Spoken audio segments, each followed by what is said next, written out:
Assalamualaikum warahmatullahi wabarakatuh. Bismillahirrahmanirrahim. Alhamdulillahirabbil alamin. Sallallahu ala sayyidina Muhammadin wa alihi wa sahbihi ajma'in. Allahumma rabbi shrah li sadri wa yassir li amri wa hlul 'uqdatam min lisani yafqahu qawli. Allahumma rabbi zidna ilman warzuqna fahma.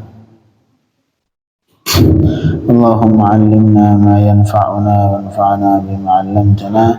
Allahumma faqihna fid din 'allimna at-ta'wil waftah 'alaina futuhal 'arifin bi rahmatika ya arhamar rahimin. Jemaah maghrib dirahmati Allah Subhanahu wa taala. Kita lanjutkan pembahasan tentang rukun haji yang kedua, yaitu wukuf di Arafah.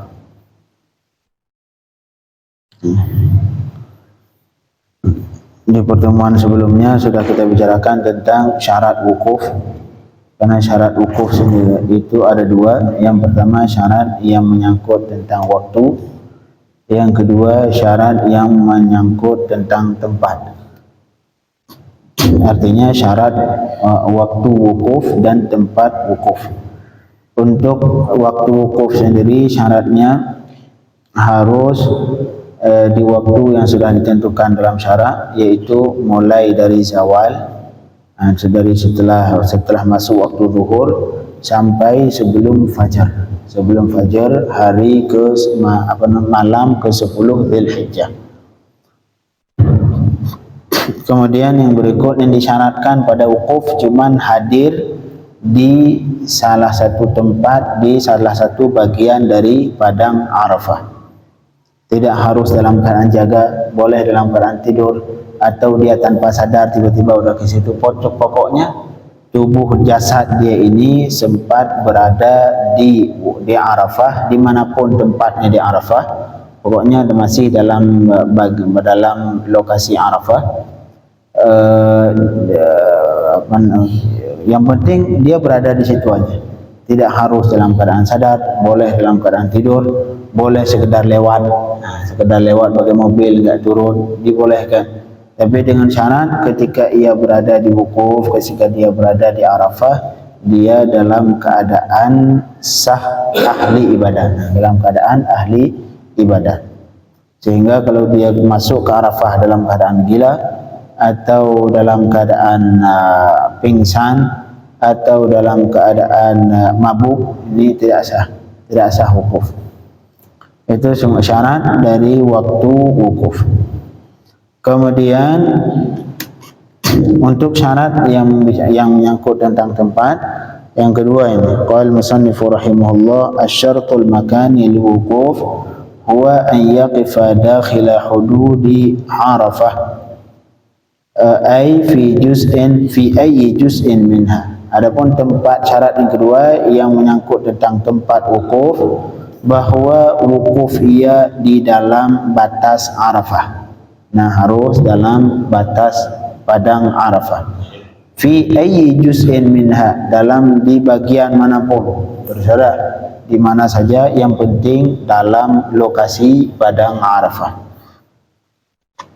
Karena ada hadis yang Jabir yang sudah kita baca kemarin, yaitu Arafatu kulluha mauqif. Arafah, padang Arafah seluruhnya adalah tempat wukuf. Nah, adapun batas dari Arafah sendiri, wa hududuha ma'rufah. Batas Arafah itu sudah ma'ruf. Sekarang pemerintah Saudi sudah memberikan batas dari padang Arafah. Wa laysa minha wadi Uranah. Tidak termasuk dari Arafah wadi Uranah. Itu saya enggak tahu juga tempatnya wadi Uranah itu. Kemudian walal masjid al-musamma Masjid Ibrahim, juga tidak termasuk dari Arafah adalah masjid yang dinamakan Masjid Ibrahim, atau Masjid Uranah, atau Masjid Namirah.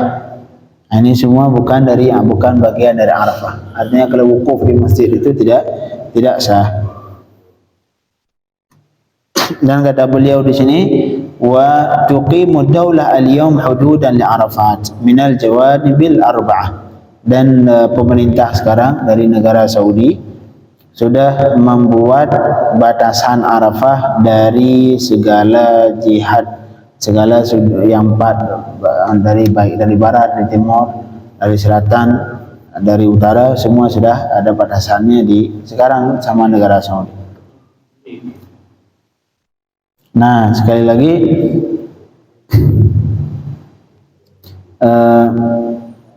syarat yang kedua untuk wukuf, melakukan wukuf harus di bagian ataupun di dalam lokasi padang Arafah. Inilah dua syarat. Yang pertama menyangkut tentang waktu wukuf dari mulai zawal sampai dengan fajar, dan tidak harus semua, enggak, walaupun sunnahnya yang afdal menggabungkan sebagian siang dan sebagian malam. La ilaha illallah. Kemudian sunanul wukuf, sunnah wukuf.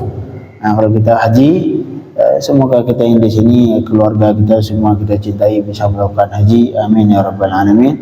Sunanul wukuf, sunnah yang disunnahkan ketika melakukan wukuf. Yang pertama disunnahkan ketika wukuf khutbatu al-yawm as-sabi', yaitu khutbah di hari ke-7. Ini sebelum Arafah semua. Di hari ke-7 Dzulhijjah itu disunnahkan untuk khutbah. Yustahabbu lil imam aw na'ibihi an yakhtuba bi Makkah fil yawm as-sabi' min Dzulhijjah ba'da salati adh-dhuhri atau ba'da salatil jum'ah in kana yaumal jum'ah.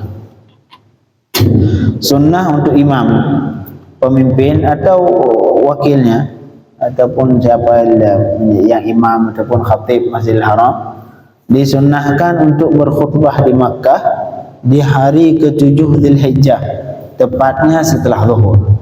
Nah, itu yang pertama. Sunnah di hari ke-7, kalau misalkan kita jadi ketua kloter lah. Nah, ini sunnah melakukan khutbah di setelah zuhur hari ke-7 Dzulhijjah. Tujuan khutbah, ataupun kalau kebetulan hari Jumat, berarti khutbahnya selesai salat Jumat. Wa yu'allimuhum fiha ahkamal haji. Nah, isi khutbahnya yaitu beliau mengajarkan dalam khutbah itu akan hukum-hukum haji yang kira-kira dibutuhkan oleh jamaah. Nah, semua hukum yang membicarakan tentang haji, ya itulah tugasnya imam ketua kloter, menjelaskan dari hukumnya, sunnahnya, semua keilmuan yang dibutuhkan dalam melakukan haji. Itu yang pertama. Jadi kalau misalnya kita ketua kloter, hari ke-7 sunnah khutbah. Kemudian yang kedua disunnahkan wa ya'murahum bil ghuduwi ila Mina fil yaumits tsamin, dan beliau memerintahkan jamaah untuk berangkat ke Mina di hari ke-8. Ini masih sunnah. Semuanya sebelum Arafah. Di hari ke-8 Dzulhijjah disunnahkan beliau mengajak jamaahnya untuk berangkat ke Mina. Karena ada hadis riwayat Sayyidina Abdullah ibn Umar radhiyallahu anhuma, qala, beliau berkata, kana Rasulullah idza kana qabla yaum at-tarwiyah bi yaumin khataba an-nas wa akhbarahum bi manasikihim. Rasulullah sehari sebelum hari tarwiyah. Hari tarwiyah itulah hari ke-8, hari 9, hari Arafah. Nah, sehari sebelum hari tarwiyah, kata beliau, Rasulullah berkhutbah untuk manusia, berceramah, wa akhbarahum, dan beliau mengajarkan jamaah dengan amalan haji, dari rukunnya, sunnahnya. Nah, itulah tugas ketua kloter ketika hari ke-7. Nah, hari ke-7 beliau khutbah habis zuhur, hari ke-8-nya beliau mengajak mereka untuk berangkat ke Mina. Nah, itu yang pertama. Yang kedua sunnah yaitu al-khuruj ila Mina, keluar ke Mina yang tadi kita sampaikan. Ini hari ke-8. Wa yakhrujul haju fil yaumits tsamin wa huwa yaumut tarwiyah ila Mina. Sunnah seorang haji berangkat di hari ke-8 yaitu hari tarwiyah. Berangkat ke Mina ba'da salatis subhi, setelah salat subuh. Nah, setelah salat subuh hari ke-8 Nah, beliau ni ketua kloter tadi mengajak jamaahnya untuk berangkat ke Mina. Wa yusalli fiha adh-dhuhra wal 'ashra wal maghrib wal 'isya. La ilaha illallah. Ini masih hari ke-8. Kemudian salat di Mina, salat zuhur hari tarwih hari ke-8, salat asar, salat maghrib, salat isya. Nah, ini semua sunnah, belum wajib fardu. Jadi hari ke-8 itu sampai isya beliau di Mina. Wa yabit bi Mina lailatat tasi'. Di malam Arafah, di malam ke-9 beliau ini mabit di Mina. Malam ke-9. Wa yabitu, orang berhaji mabit di Mina, yaitu bermalam di Mina di malam ke-9 Dzulhijjah. Wa hadzal mabitu sunnah, dan mabit ini, mabit di Mina ini sebelum wukuf hukumnya sunnah. Wa laisa bi ruknin wala wajib, tidak dianggap rukun dan juga tidak dianggap wajib haji, sunnah. Jadi sekali lagi berangkat ke Mina. Jadi hari ke-7 imam berkhutbah, hari ke-8 beliau bersama jamaahnya berangkat ke Mina. Berangkatnya habis subuh. Kemudian nanti di Mina beliau salat zuhur, kemudian salat asar, salat maghrib, salat isya, dan malam ke-9 bermalam di Mina. Tapi malam mabit itu sunnah. Falau tarakahu, kalau misalkan beliau meninggalkan mabit di Mina di malam ke-9, fala syai'a alaih, tidak berkewajiban apa-apa, enggak wajib dam. Tidak wajib dam. Walakin fatathul fadilah, tapi beliau cuma luput fadilah dari yang sunnah tadi. Ini untuk sunnah berangkat ke Mina. Dalilnya hadis riwayat Sayyidina Anas radhiyallahu anhu. Kata beliau, inna nabiyya, sesungguh Nabi Muhammad sallallahu alaihi wasallam, salat zuhra, beliau salat zuhur di hari tarwiyah di Mina. Nah, hari tarwiyah Rasul salat di Mina hari ke-8. Dalam riwayat yang lain, riwayat Sayyidina Imam Al-Bukhari, adh-dhuhra wal 'asr, salat zuhur dan juga salat asar. Dalam riwayat Ibn Abbas, Nabi Muhammad qala adh-dhuhra yawm at-tarwiyah wal fajr yawm Arafah bi Mina. Kata di riwayat Sayyidina Ibn Abbas, Rasul salat zuhur di hari tarwiyah hari ke-8 dan salat fajr di hari Arafah di Mina. Artinya Rasul mabit di Mina. Zuhur di Mina, asar di Mina, maghrib di Mina, isya di Mina, sampai salat subuh hari Arafah Rasul salatnya di Mina. Ini yang terjadi seperti ini, Pak Haji. Enggak berangkat ke Mina itu. Merhaba? Dari Mekah langsung ke Arafah. Ini enggak ada itu. Kalau hari ke-7 khutbah itu ada enggak? Enggak ada juga. Nah, ini sunnah, tapi ini semua sunnah. Hari ke-7 kalau misalkan kita jadi ketua kloter, nah tugas kita ngasih ba'da zuhur itu ngajarin lah. Sekedar ceramah biasa, ngajarin jamaahnya bagaimana tata cara pelaksanaan haji dari awal sampai akhir. Kemudian besoknya hari ke-8 baru sama-sama ba'da subuh berangkat ke Mina. Sampai di Mina zuhur, asar, maghrib, isya, sampai subuh salat di Mina. Sampai subuh bermalam di Mina dan salat subuh di Mina. La ilaha illallah. Nah, kemudian yang ketiga sunnah yaitu at-tawajjuh ila Arafat. Yamkuthu, berdiam oleh orang berhaji di Mina di hari Arafah, di hari ke-9 dari hari ke-9 Dzulhijjah sampai keluar matahari. Nah, ini yang sunnahnya. Jadi tadi hari ke-8 di Mina sampai fajar di Mina, dan kemudian berdiam di Mina sampai keluar matahari. Nah, keluar matahari di hari ke-9 Dzulhijjah. Summa, kemudian yasiru mutawajjihan ila Arafah. Nah, dari situlah, dari keluar matahari hari ke-9 hari Arafah, baru jamaah berangkat untuk menuju ke Arafah ma'at talbiyah wa dzikr wa du'a. Nah, ini disunnahkan ketika berangkat untuk berzikir, baca talbiyah, berdoa sebanyak mungkin di perjalanan dari Mina menuju Arafah. Kemudian wa yustahabbun nuzul bi Namirah. Ini ketika berangkat ke Arafah disunnahkan untuk mampir di Namirah. Berampir dulu di Namirah. Qabla Qubail Arafat, sebelum masuk padang Arafah itu berhenti dulu di Namirah. Berdiam dulu di Namirah. Duduk situ, kalau apalagi kalau bis sekarang cepat sampai ke Arafah, jangan masuk Arafah dulu. Yang sampai di Namirah berdiam di situ. Wala yadkhuluha illa 'inda bidi' waqtil wuquf.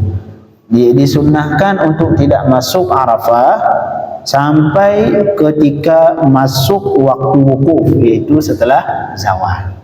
Nah, jangan masuk Arafah dulu, berdiam dulu di Namirah. Kalau misalkan kita cepat sampai, kemudian nanti habis zawal baru masuk Arafah. Habis sholat zuhur masuk Arafah. Wa huwa ba'da zawal, yaitu setelah zawal, ketika masuk waktu zuhur. Nah, ketika masuk waktu zuhur, saat itu masuk ke Arafah.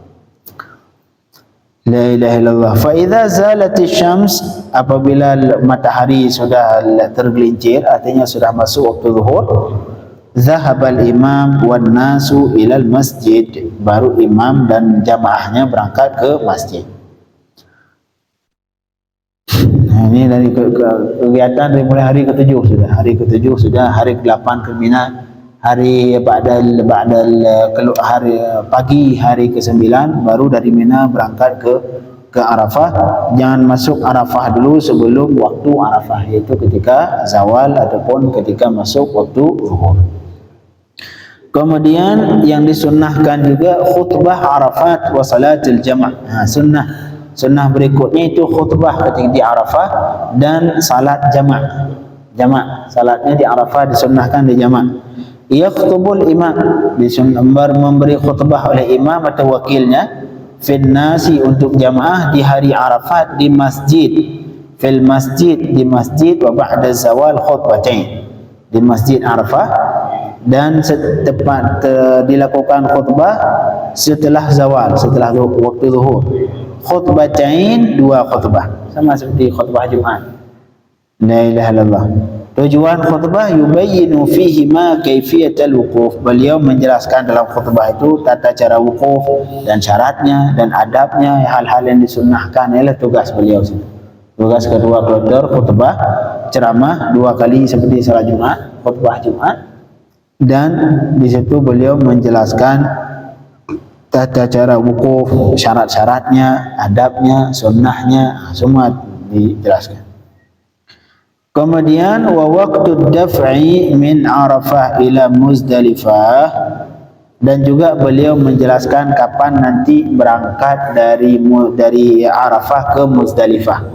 Karena setelah Arafah menuju Muzdalifah, itu beliau menjelaskan semua. Nanti kapan kita berangkat dari Arafah ke Muzdalifah, dan juga di situ beliau mengajak jamaah untuk memperbanyak zikir, memperbanyak berdoa, tahlil, talbiyah.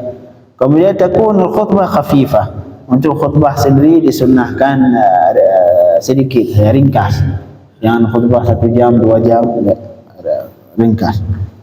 Thumma yu'adzin al-mu'adzin ma'antiha'il khatib. Kemudian setelah khatib berkhutbah, baru maju 1 orang melakukan azan. Azan. Jadi kalau Jumat azannya sebelum khutbah. Kalau di Arafah khutbah dulu. Selesai khutbah baru muadzin azan. Tsumma yuqim, kemudian beriqamat, dan kemudian salat zuhur dan asar. Nah, ini zuhur dan asar kalau di hari Arafah, ketika sampai di Arafah, maksuratain, sunnahnya zuhur dan asar di qasar. Sunnah di qasar. Kemudian wa majmu'atain, dan disunnahkan di jama'. Jama' takdim. Jama' takdim artinya salat asar dilakukan di waktu zuhur. Nanti salat zuhur, salat asar, jadi salat zuhur kemudian salat asar 2 rakaat. Sunnah. Iktidaan bi Rasulillah, karena mengikuti Rasulullah sallallahu alaihi wasallam. Rasulullah melakukan itu. Malahan sebagian madhab menyebutkan hukum jamak salat di hari Arafah hukumnya wajib jamak, karena Rasul menjamak. Madhab Syafi'i tidak. Madhab Syafi'i hukum jamak sama seperti jamak biasa, tidak wajib. Jadi sunnah di jamak dan di qasar. La ilaha illallah.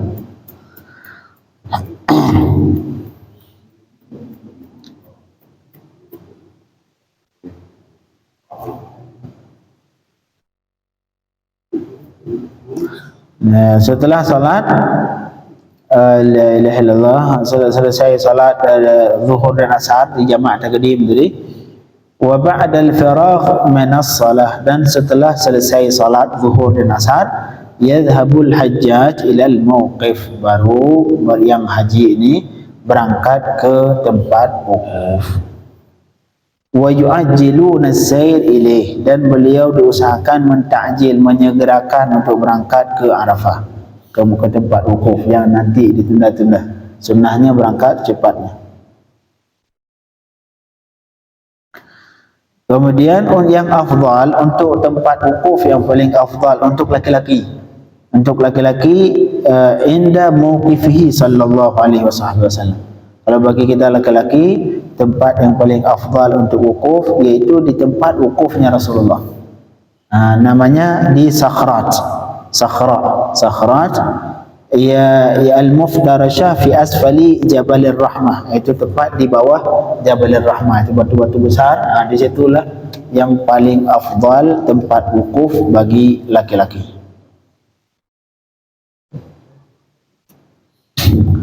Wa illa ma qaruba minha bihasabil imkan, lebih dekat ke situ lebih baik.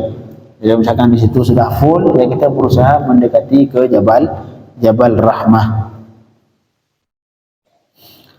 Adapun perempuan, wal untha yundabu lahal julus fi hasyatil mauqif. Ya, kalau perempuan sunnah jauh-jauh sana, enggak usah di situ berdempatan sama laki-laki.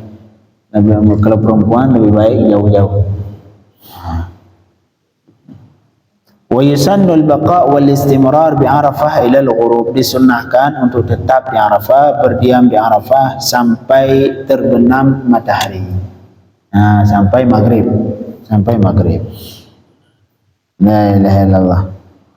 Kemudian yang disunnahkan untuk orang Arafah juga, yustahabbu lil hajj, disunnahkan untuk orang yang melakukan haji di Arafah, an yastaqbilal qiblah. Sunnah ketika wukuf dalam keadaan menghadap qiblah. Karena Nabi sallallahu alaihi wasallam, karena Nabi sallallahu alaihi wasallam beliau menghadap kiblat ketika wukuf di Arafah. Jadi wukuf di Arafah sunnah menghadap qiblah.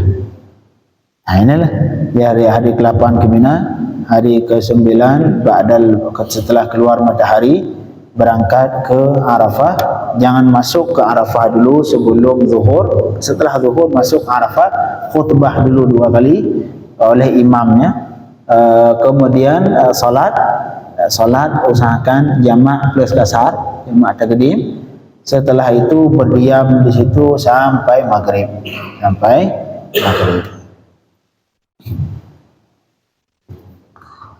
Kemudian disunnahkan juga ketika wukuf at-ta'adzikr wa du'a wa tahlil, disunnahkan memperbanyak zikir, memperbanyak doa, memperbanyak baca la ilaha illallah.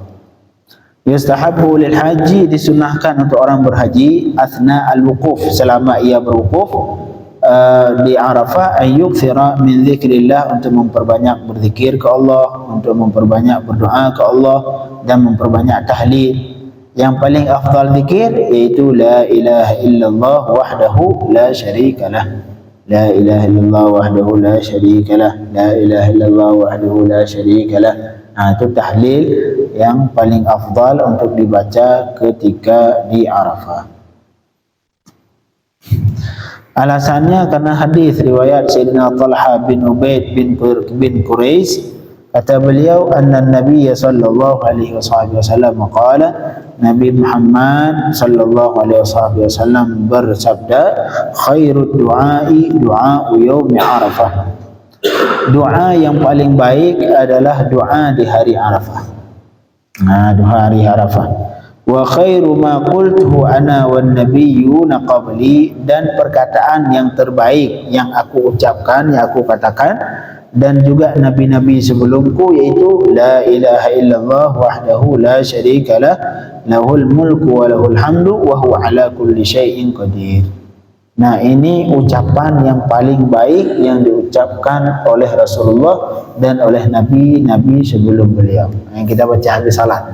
La ilaha illallah, la ilaha illallah wahdahu la syarika lah, lahul mulku wa lahul hamdu wa huwa ala kulli syai'in qadir. Nah, ini zikir yang paling baik yang diucapkan oleh Nabi Muhammad dan oleh Nabi-Nabi sebelum beliau. Dan juga disunnahkan dalam hadis yang lain riwayat Imam Al-Baihaqi, disunnahkan membaca doa Allahumma ij'al fi qalbi nura wa fi basari nura, Allahumma syrah li sadri wa yassir li amri. Nah, ini sunnah doa. Berikutnya di wa yukthira minad du'a, disunnahkan untuk memperbanyak doa, baik berdiri, duduk, dan memperbanyak tasbih dan memperbanyak istighfar. Artinya selama di Arafah usahakan untuk memakai waktu sebaik mungkin dengan berzikir ke Allah Subhanahu wa taala. La ilaha illallah. Dan disunnahkan an yarfa' yadayhi 'inda du'a. Nah, ketika berdoa disunnahkan mengangkat tangan. Sunnah mengangkat tangan. Lima rawa Ibn Abbas, karena ada hadis riwayat Sayyidina Ibn Abbas dan Ibnu Umar radhiyallahu anhuma, anna Nabi sallallahu alaihi wasallam qala turfa'ul aidi 'indal mawqifain. Kata Nabi Muhammad, Rasul bersabda, diangkatkan tangan di ketika dua kali wukuf, dua tempat, yaitu di Arafah dan di Masy'aril Haram. Masy'aril Haram. Nah, ini disunnahkan untuk mengangkat tangan ketika berdoa. Kemudian disunnah yang berikutnya yang disunnahkan bagi yang ingin Arafah atau ingin wukuf, yaitu al-irtisal, sunnah mandi. Yustahabu qabla al-wusuli ila Arafah al-irtisalu binamirah. Disunnahkan sebelum sampai ke Arafah untuk mandi di namirah. Nah, sebelum masuk Arafah di namirah di situ mandi. Nah, mandi beri. Enggak lagi ya, dari Mekah langsung ke Arafah. Oh, kita cuma ngikut aja ya. Nah, sunnahnya seperti ini. Sunnahnya sebelum masuk ke Arafah di namirah, di situ disunnahkan untuk mandi. Fa in ajaza 'anil ghusli, kalau dia tidak mampu mandi karena ada penyakit misalkan, tayammama bi niyatil wukuf, dia bertayamum. Tayamum niatnya tayamum untuk wukuf. Nah, seperti mandi tadi, mandi untuk wukuf. Nah, karena riwayat hadis riwayat anna Ibnu Umar, sesungguh Ibnu Umar radhiyallahu anhuma, karena beliau mandi ketika mau berangkat ke Arafah. Nah, sunnah mandi sebelum sampai ke Arafah atau mandi di hotel langsung. Mati di hotel langsung. Nah, harus kalau sempat di namirah ya di situ, kalau enggak ya di hotel langsung. Kemudian yang berikutnya disunnahkan al-wukuf naharan wa lailan. Ini yang kemarin kita baca, yang sudah kita sampaikan. Disunnahkan wukuf ba'da zawal, setelah tergelincir matahari, itu dari waktu zuhur, dari siang hari Arafah. Kemudian dan disunnahkan tetap hingga terbenam matahari. Nah, sehingga beliau ini fayajma' fi wukufihi bainan nahari wal lail. Akhirnya beliau mengumpulkan dalam wukufnya antara siang dan malam. Nah, jadi ketika siang hari Arafah sudah di Arafah dan sempat merasakan malam di hari Arafah, sunnah. La ilaha illallah, artinya wukuf setelah zawal, berdiam sampai maghrib, Nah, apa?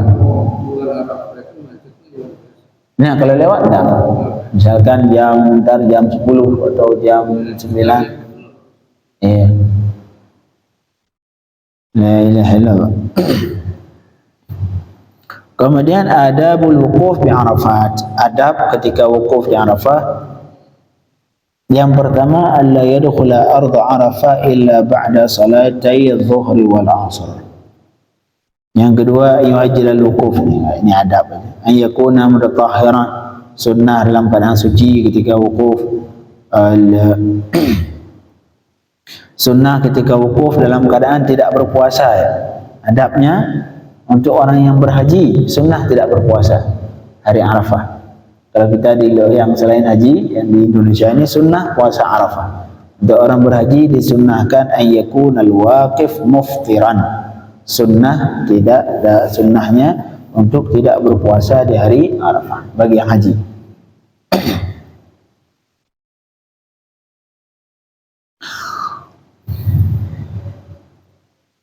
Nah, kemudian disunnahkan juga bagian dari adab ketika wukuf di Arafah dalam keadaan hadir al-qalbi, dalam keadaan khusyuk.